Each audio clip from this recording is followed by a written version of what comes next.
Hello दोस्तों, मैं पुरुषोत्तम मौर्य आप सभी का ए to Z exam Guru YouTube channel के इस कॉन्स्टिट्यूशन और पॉलिटी लेक्चर सीरीज में स्वागत करता हूं। ये लेक्चर आपको डिफरेंट रिक्रूटमेंट और एंट्रेंस एग्जाम्स जैसे IAS, state PCSJ, APO, higher judiciary service, LLB और LLM entrance, SSC, railway, NDA, CDS और वे सभी एग्जाम्स जिसमें कॉन्स्टिट्यूशन व पॉलिटी सेक्शन से क्वेश्चन पूछे जाते हैं के लिए बहुत ही इंसाइटफुल होगा। तो आइए आज के लेक्चर की शुरुआत करते हैं। आज का हमारा टॉपिक है बेसिक स्ट्रक्चर का सिद्धांत। इस टॉपिक के अंतर्गत हम ये पढ़ेंगे कि जो बेसिक स्ट्रक्चर का सिद्धांत है इसका जो बैकग्राउंड है वो क्या है। दूसरा, केस बाय केस किस तरीके से ये सिद्धांत जो है इवॉल्व हुआ। तो सबसे पहले समझते हैं। 15 अगस्त 1947 को भारत आज़ाद हो गया। 26 जनवरी 1950 को देश में पूर्ण रूप से संविधान लागू हो गया। अब हमारे कॉन्स्टिट्यूशन के प्रियम्बल में, प्रस्तावना में और जो भाग 4 में डीपीएसपी हैं, directive principle of state policy, अर्थात राज्य की नीति निर्देशक तत्व हैं, उसमें जो सामाजिक और आर्थिक लोकतंत्र की बात कही गई थी उसके तहत सरकार ने 1951 में जमींदारी एबोलिशन एक्ट बनाया, जमींदारी निर्मूलन एक्ट बनाया, सीलिंग एक्ट बनाया, जिसके तहत ये था कि जिन जमींदारों के पास एक निश्चित हेक्टेयर से ज़्यादा उनके पास ज़मीन है, सरकार उनको ले लेगी और इस ज़मीन को सरकार जो भूमिहीन कृषक हैं, भूमिहीन किसान हैं, उनमें बांट देगी या फिर सरकार अपनी आवश्यकता अनुसार उसे सरकारी ज़मीन घोषित कर देगी।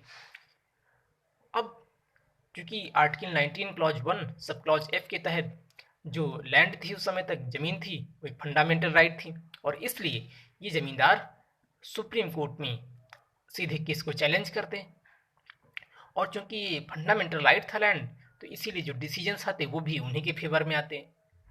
अब इससे ये होने लगा कि सरकार को जो भी डेवलपमेंट के बहुत सारे प्रोजेक्ट थे, चाहे वो रेलवे ट्रैक बनाना हो या हाईवे बनाना हो या पावर प्लांट लगाना हो या दूसरे भी जो इस तरह के डेवलपमेंट के प्रोजेक्ट थे, वो सरकार कर नहीं पा रही थी। और इसके साथ ही साथ जो एक सोसाइटी में एक इक्वलिटी होनी चाहिए थी, इकोनॉमिक बेसिस पे सोशल जस्टिस होना चाहिए था, सामाजिक न्याय होना चाहिए था, वो भी कहीं न कहीं होता नहीं दिखाई पड़ रहा था। तो इस प्रकार से सरकार ने एक इस पे बहुत ही गंभीरतापूर्वक विचार किया और वो इस बारे में सोचने लगी कि क्यों ना जो फंडामेंटल राइट है, जो ये प्रॉपर्टी से रिलेटेड राइट है फंडामेंटल, इसको अमेंड किया जाए और इसको इस पार्ट को अमेंड करके इसको एक कॉन्स्टिट्यूशनल या फिर एक लीगल राइट बना दिया जाए। लेकिन इसमें जो सबसे बड़ी जो बाधा थी, वो चैलेंज था, वो ये था कि जो हमारे कुछ कॉन्स्टिट्यूशनल प्रोविजंस थे वो ये कि जो आर्टिकल 13 क्लॉज 2 जो कि ये कहता है कि राज्य ऐसी कोई विधि नहीं बनाएगा जो मूल अधिकारों में कमी करे, तथा जो स्टेट है वो चाहे वो पार्लियामेंट के माध्यम से या फिर जो स्टेट लेजिस्लेचर है उसके माध्यम से या फिर जो कार्यपालिका के आदेश हैं, चाहे वो प्रेसिडेंट हो या फिर गवर्नर्स हैं जो उनके ऑर्डर्स हैं, ऐसे इनके माध्यम से ऐसा कोई भी लॉ नहीं बनाएगा जो कि फंडामेंटल राइट को कम करे, कटौती करे या कर्टेल करे। तो ये तो फंडामेंटल राइट्स पे रेस्ट्रिक्शंस थी।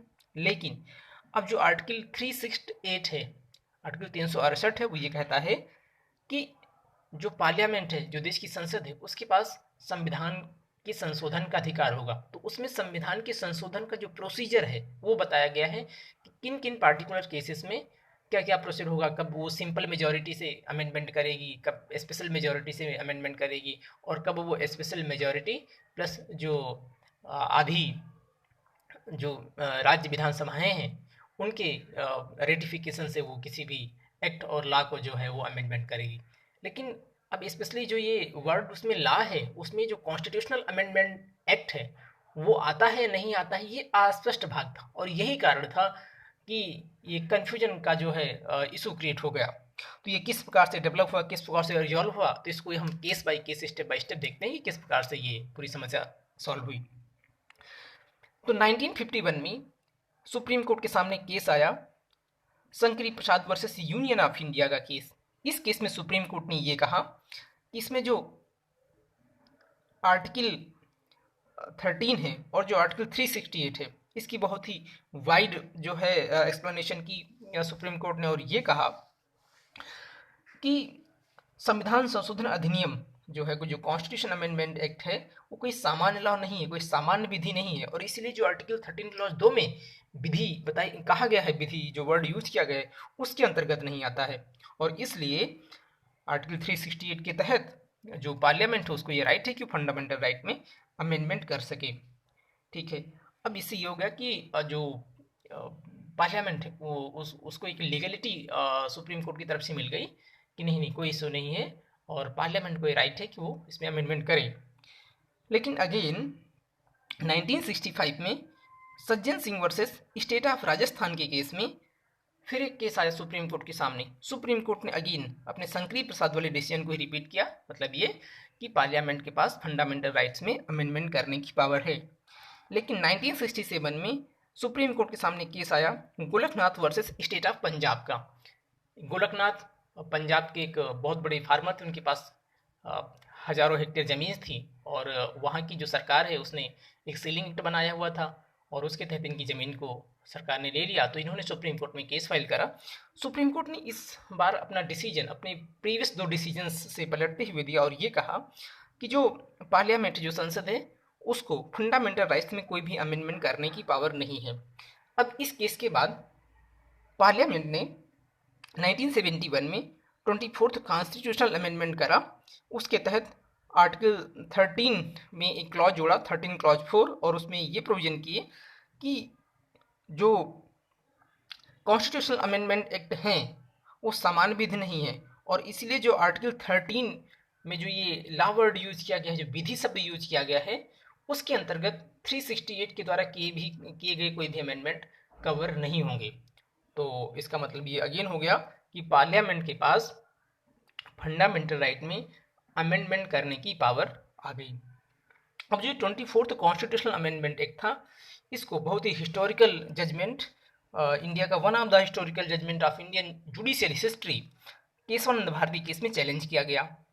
इस केस में ये चैलेंज किया गया कि क्या पार्लियामेंट के पास फंडामेंटल राइट्स में अमेंडमेंट करने की पावर है। अब इस केस में सुप्रीम कोर्ट ने एक बहुत ही संतुलित, बहुत ही बैलेंस जजमेंट दिया और ये कहा कि जो पार्लियामेंट है उसके पास जो कॉन्स्टिट्यूशन की बेसिक फीचर्स हैं, जो मूलभूत विशेषताएं हैं, उसमें संशोधन करने के अलावा बाकी सभी में संशोधन करने का उसके पास राइट है। अब जो ये बेसिक फीचर्स हैं वो क्या हैं, उन्होंने ये बताया कि जो संविधान की सर्वोच्चता है अर्थात सुप्रीमेसी ऑफ द कॉन्स्टिट्यूशन, शक्ति का पृथक्करण, सेपरेशन ऑफ पावर, संघवाद, फेडरलिज्म, संसदीय लोकतंत्र, पार्लियामेंट्री डेमोक्रेसी, जुडिशियल रिव्यू, न्यायिक समीक्षा, और जो वेलफेयर स्टेट है और जो रूल ऑफ लॉ है, जो ये बेसिक एलिमेंट है, जो बेसिक फीचर कॉन्स्टिट्यूशन के हैं, इन फीचर्स को छोड़ करके पार्लियामेंट के पास कॉन्स्टिट्यूशन की किसी भी पार्ट में अमेंडमेंट करने की पावर है। अब इसको थोड़ा डिटेल में समझते हैं। संविधान की सर्वोच्चता का ये मतलब है कि जो कॉन्स्टिट्यूशन है वो सुप्रीम है, ना कि पार्लियामेंट सुप्रीम है या जुडिशरी सुप्रीम है। तो इसीलिए उसमें जो भी पावर्स डिफाइन करी गई हैं विधायिका के लिए अर्थात लेजिस्लेचर के लिए, या फिर जो कार्यपालिका है या जो न्यायपालिका है, सबको अपने अपने अधिकार क्षेत्र में रहकर कार्य करना होगा। कोई अपने जो उसकी डोमेन है उससे इंक्रोचमेंट नहीं करेगा, अतिक्रमण नहीं करेगा। शक्ति पृथक्करण, इसका ये मतलब है कि जो तीनों ऑर्गन हैं विधायिका, कार्यपालिका और न्यायपालिका, ये अपने अपने क्षेत्रों में इनको जो शक्तियाँ दी गई हैं उसी के तहत कार्य करेंगी। संघवाद का ये मतलब है कि केंद्र में एक सशक्त सरकार होगी, केंद्र सरकार होगी, और राज्यों के स्तर पर भी सरकारें होंगी। तो चूंकि केंद्र सरकार को ज़्यादा शक्तियाँ प्राप्त हैं, तो ऐसा नहीं होगा कि जो केंद्र सरकार है वो राज्य की सरकारों में अनावश्यक हस्तक्षेप करे या इस व्यवस्था को बदलने की कोई भी कोशिश करे। संसदीय लोकतंत्र, लोकतंत्र 2 प्रकार के होते हैं, तो पार्लियामेंट्री डेमोक्रेसी होती है और दूसरी प्रेसिडेंशियल फॉर्म ऑफ डेमोक्रेसी होती है, जैसा कि अमेरिका में है। तो इसको सुप्रीम कोर्ट ने बेसिक फीचर माना और ये कहा कि जो पार्लियामेंट है वो किसी भी कॉन्स्टिट्यूशनल अमेंडमेंट एक्ट के द्वारा इस बेसिक फीचर में अमेंडमेंट नहीं कर सकती है। उसी प्रकार से सुप्रीम कोर्ट ने यह भी माना कि जो जुडिशियल रिव्यू है, जो न्यायिक समीक्षा है, जो न्यायिक पुनर्विलोकन का सिद्धांत है, इसको भी पार्लियामेंट किसी भी कॉन्स्टिट्यूशनल अमेंडमेंट एक्ट द्वारा खत्म नहीं कर सकती, डिस्ट्रॉय नहीं कर सकती है। और इसमें सुप्रीम कोर्ट को आर्टिकल 32 के तहत और हाई कोर्ट को आर्टिकल 226 के तहत जो जुडिशियल रिव्यू की पावर मिली है वो इंटैक्ट है, अक्षुण्ण है। इस तरह से जो रूल ऑफ लॉ है इसको सुप्रीम कोर्ट ने एक ये माना कि ये बेसिक फीचर है। रूल ऑफ लॉ का ये मतलब है कि जो कानून है उसका शासन है, किसी व्यक्ति का शासन नहीं है, और जो रूल है वो सभी के लिए इक्वल है और वो सबसे ऊपर है, सभी उससे नीचे हैं।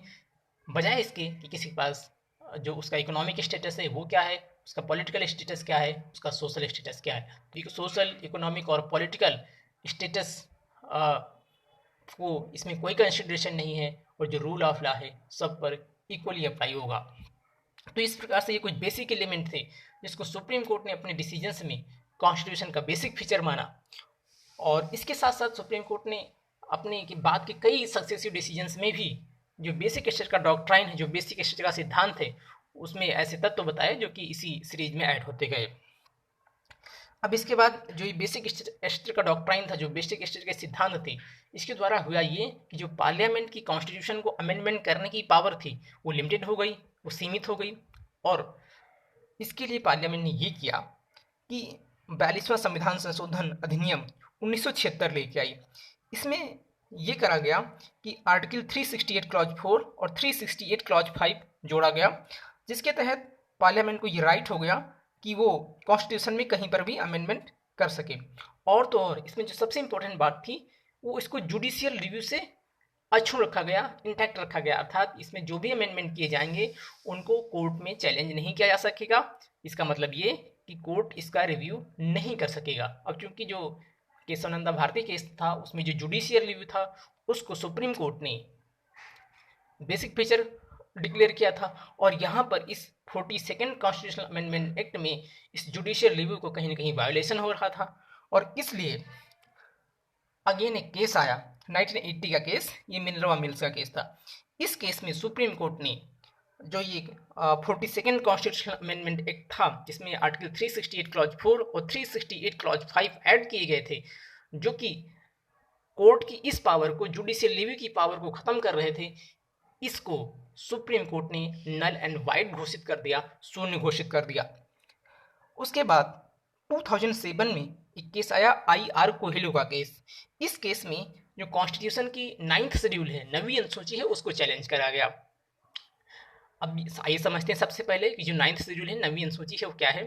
तो देश आज़ाद होने के बाद 1951 में सरकार ने जमींदारी उन्मूलन कानून बनाए, सीलिंग एक्ट बनाए। कारण ये था कि 565 देशी रियासतों में से 552 रियासतें तो भारत में थी, और इन 552 विहीन थी।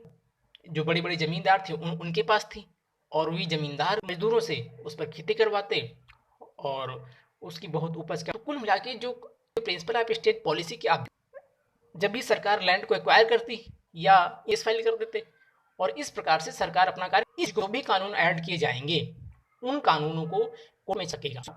जो 24 अप्रैल 1973 है, ये वही डेट है केशवानंद भारती का केस का जजमेंट आया था।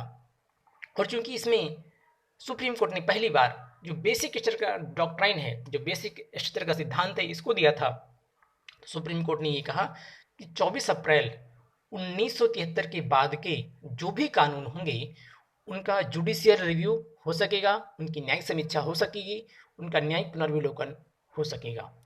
तो इस तरीके से हमने इस पूरे लेक्चर के दौरान ये समझा कि जो बेसिक स्ट्रक्चर डॉक्ट्राइन है उसका बैकग्राउंड क्या था, जो जमींदारी उन्मूलन कानून थे वो सारे, उसके बारे में हमने डिटेल में समझा कि किस तरीके से क्या उसकी बैकग्राउंड थी, जिसकी वजह से सरकार को फंडामेंटल राइट्स में, जो कि उसमें जो संपत्ति है वो भी एक फंडामेंटल राइट था, article 19 clause 1 sub clause F के तहत इसको सरकार को अमेंडमेंट करने के बारे में सोचना पड़ा।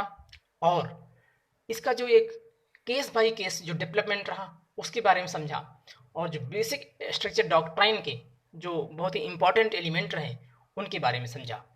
दोस्तों, इस लेक्चर में इतना ही। इसके बाद का जो मेरा लेक्चर होगा उसमें हम जो ये बेसिक स्ट्रक्चर का सिद्धांत है उसके बारे में बहुत ही डिटेल में बात करेंगे, और इसके बाद जो अगले लेक्चर्स हैं उसमें भी देखेंगे। इससे पहले वाला लेक्चर भी आप देखिए, जिससे कि इस लेक्चर से कुछ वर्ड जैसे ला है, तो ला की बहुत ही वाइड मीनिंग होती है, आप उसके बारे में समझ सकें। ये ला एक नॉर्मल वर्ड नहीं है, इसकी बहुत ही वाइड मीनिंग है। तो आप इसके प्रीवियस लेक्चर्स को देखें, ये पूरी सीरीज है फंडामेंटल राइट्स की, पूरे कॉन्स्टिट्यूशन की, तो आप उस पूरी सीरीज को अपनी नीड के अकॉर्डिंग और अपने एग्जाम के अकॉर्डिंग देख लें। दोस्तों, अगर आपको ये लेक्चर हेल्पफुल लगा हो अपने एग्जाम के लिए तो आप इसको लाइक करें, इसको ज़्यादा से ज़्यादा शेयर करें और इसको सब्सक्राइब भी कर लें, जिससे कि जो लेक्चर्स की लेटेस्ट नोटिफिकेशन है वो आपको मिल सकें। अपने कमेंट्स हमें कमेंट करके व ईमेल लिख करके बताएं। साथ ही आप हमारे डिफरेंट सोशल मीडिया प्लेटफॉर्म्स जैसे टेलीग्राम, इंस्टाग्राम और फेसबुक, ट्विटर आदि के माध्यम से जुड़े। वह हमारे व्हाट्सएप नंबर 7755076550 से भी हमसे जुड़े। दोस्तों, ये लेक्चर देखने के लिए आपका बहुत बहुत धन्यवाद।